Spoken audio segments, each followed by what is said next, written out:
Isa sa mga posibleng sandalan ng Gilas Pilipinas sa parating nilang mga laro sa huling window ng FIBA Asia Cup qualifiers ay ang veteran sharpshooter na si Calvin Oftana. Ano naman kayang magiging mindset ni Oftana sa muli niyang paglalaro para sa pambansang kupunan?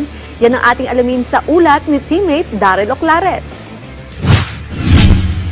Kasado na bukas ang huling window ng FIBA Asia Cup qualifiers kung saan naharap ang ating Gilas Pilipinas sa dalawang mabigat na road games kontra sa Chinese Taipei at New Zealand. Kaya muling magiging mahalaga ang papel na gagampanan ng coaches at bawat manlalaro sa ating pambansang kupunan para makuha ang dalawang panalo at masweep ang qualifying tournament. Aasa naman ng Gilas para sa kanyang outside shooting at depensa ay ang veteran marksman na si Calvin Oftana.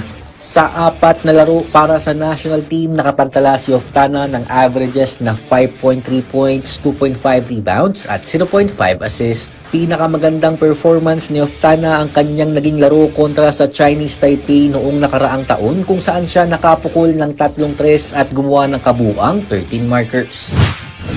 I'm just proud na sa sarili ko na nasali ako at napili ako ni Coach Tim at ng organization na maglaro para sa kanila, and I will do my best. Hindi lang sa scoring, hindi naman lahat talagang makaka-score doon, pero intangibles, I will do my best.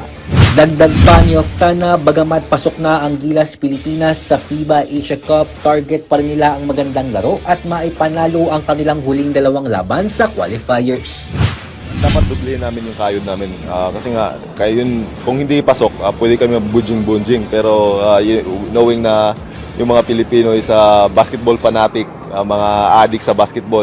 Isang talo mo lang, alam mo madaming sasabihin, pero hindi namin ina-against yun sa kanila. It's their opinion naman. Pero yun nga, pasok tayo, so kailangan natin pagtrabahuan para mag-improve pa. Kasi nga, hindi naman kami dapat masatisfy kung ano lang yung nakapasok lang. Gusto namin mag-evolve at saka mag-improve yung team.